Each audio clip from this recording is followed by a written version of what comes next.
Hey guys, and welcome to the Have a Challenge. This is challenge to Jhahoua Rubik's.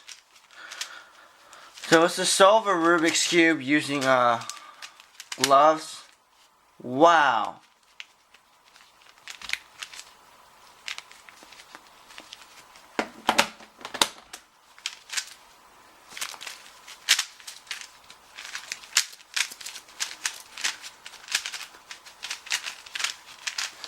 Let's see who will win. I average like 15 seconds.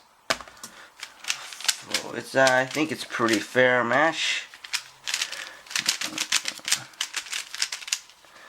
This is just for fun. I don't know where I got this idea. I just did.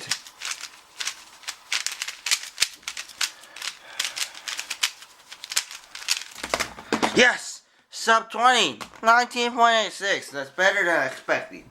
And you see with gloves really hard, so let's challenge Jhahoua Rubik. And to my viewers, you guys can do it too. Thanks for watching this video, and see you next time.